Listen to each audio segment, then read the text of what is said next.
Welcome to Strip Cover Lit, where we squeeze the bigger picture out of literature. I'm Adrian Ford, and we are here for a poetry discussion from the Mercurial, Charles Bukowski, straight out of The Pleasures of the Damned. This poem coming to us from page 434, as it carries on to page 435. And the poem is titled, The Area of Pause, and it is as such. You have to have it, or the walls will close in. You have to give everything up, throw it away, everything away. You have to look at what you look at, or think what you think, or do what you do or don't do, without considering personal advantage, without accepting guidance. People are worn away with striving. They hide in common habits. Their concerns are herd concerns. Few have the ability to stare at an old shoe for 10 minutes, or to think of odd things like who invented the doorknob. They become unalive because they are unable to pause, undo themselves, unkink, unsee, unlearn, roll clear, listen to their untrue laughter, then walk away. I think it was Einstein who said that the greatest minds are amused by the simplest things. This seems to be a bit of an argument for that, and as such, Bukowski is not alone and is in fact in quite good company. But Chuck, what are you on about? A few poems earlier, in a poem about the gods toying with us, and taking great joy in small things, such as in a conversation with a mockingbird, Bukowski gives us this stanza. It's a couplet and a stanza.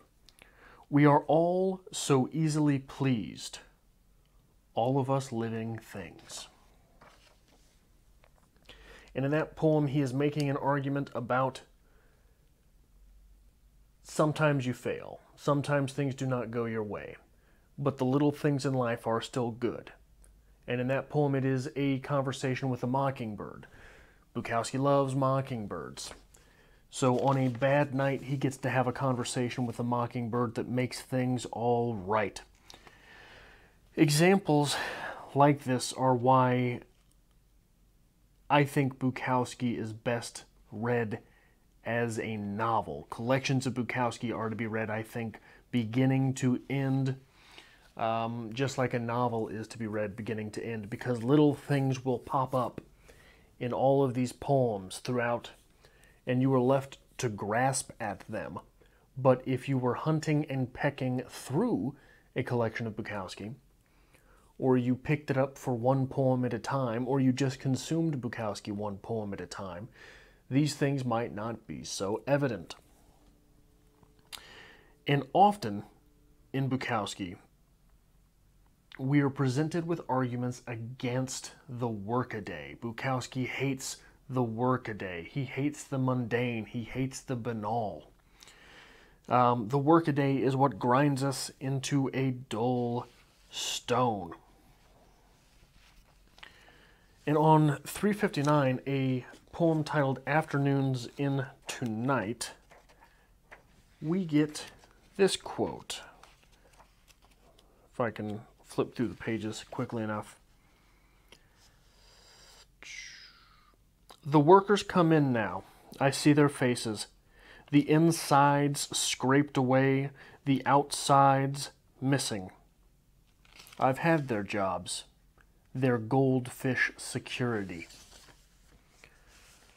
These are people who are working very hard at their jobs, and yet still they are attaining goldfish security. A security that is no more than a small bowl and no less precarious than the person who's dropping the flakes of food inside. The blame for this workaday banality, mundanity, seems to be money itself, as on page 383 in a poem called The Last Generation, which is an argument for how great things used to be generations before Bukowski became a writer. He's pining about the lost generation. He's pining about Hemingway, and he's pining about A Movable Feast, where it was so easy to get on in France.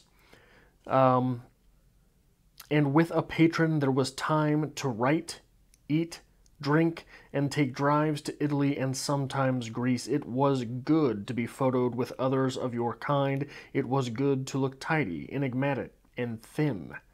Photos taken on the beach were great.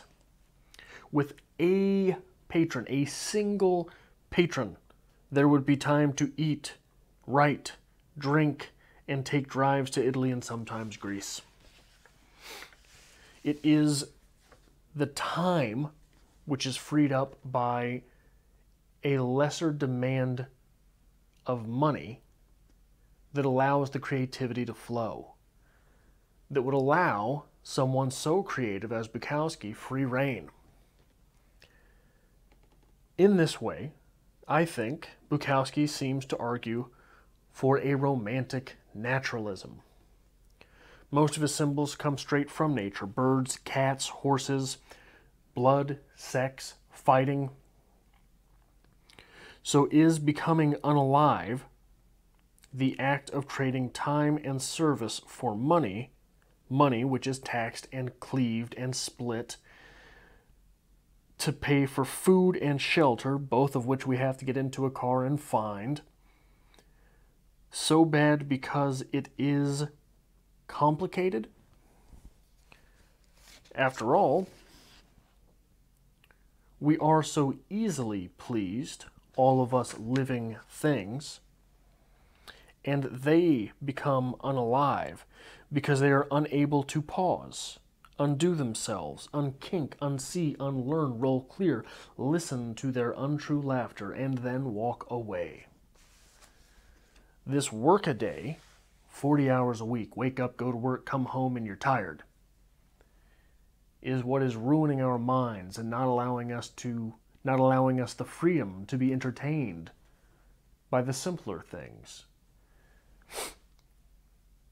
That seems to be, in my experience with Bukowski, a through line with all of the collections I've read, most of the individual poems I've read, and I'm not sure I can say that it is something with which I disagree.